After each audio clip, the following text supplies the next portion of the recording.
USA's win against Brazil yesterday didn't guarantee a World Cup title, but boy, did it feel like it. The women's soccer quarterfinal in Dresden, Germany had all the makings of a legendary sports moment, the kind that lives on for years to come.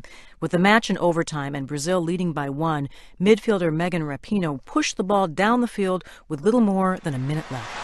Rapinoe gets a crossing. It's towards Wombat. Can you believe this?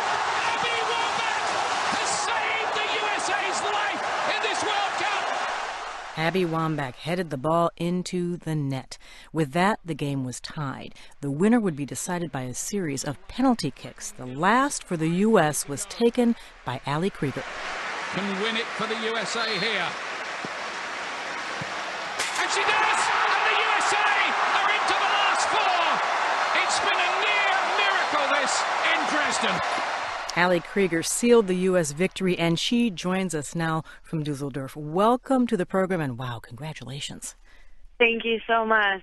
I appreciate you guys having me on. Well, we're so happy that you're with us. I want to, if I can, take you back to yesterday and put you back on that field. Put me in your head as you got ready to take that last penalty shot.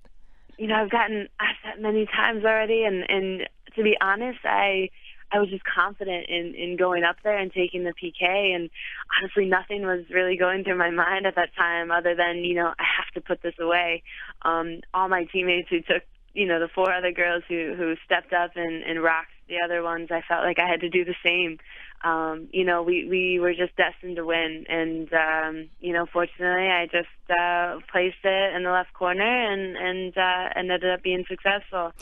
I read in Sports Illustrated that you had told your coaches that you wanted to take one of the penalty kicks, so you must be a glutton for pressure.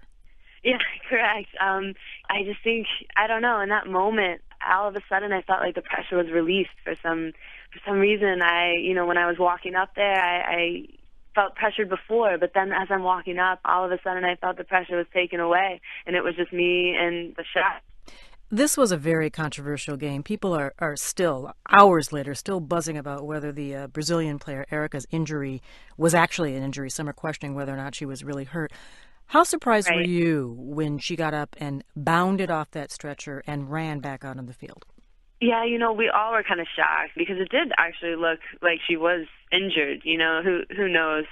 You know, we know that sometimes that's done in order to take some time away on the clock. So we were actually used to it because Brazil tends to do that more often than not. So we all were kind of shocked. We had thought she should have gotten more of a red card than what the ref gave her. But it all worked out in the end, and I guess, you know, everything was on our side, and so that was really good. Time was added to the clock.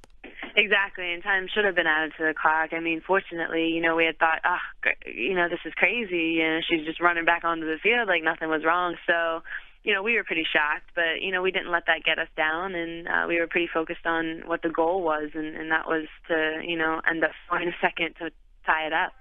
I'm curious to hear your thoughts on the overall refereeing in this game. There were some really tough calls against the U.S. Correct.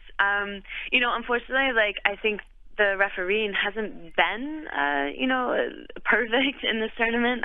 That's actually one thing that is slightly wrong. Everything else in this tournament has been amazing. You know, the fields and, you know, the security and the fans and the atmosphere, all of that has been just 110%.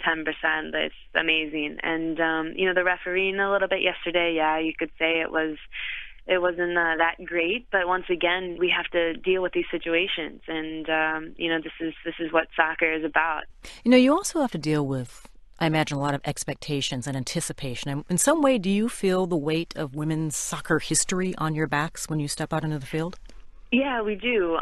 You know, we want to represent our country, and, you know, also the former players who we look up to. I think yesterday they would have been, or they are, very, very proud of us. But, you know, the amazing team that once was in '99 is unreal, and of course we want to, you know, follow in somewhat of their footsteps. But I think we're writing a new story, and this team is different, and we've had, you know, a long year and an exciting year. Allie Krieger is a member of the U.S. women's national soccer team. Allie Krieger, thanks so much for taking time to talk to us. No problem. All the best to you. Good luck. Thank you so much for taking your time. Yep. Thank you. Appreciate it.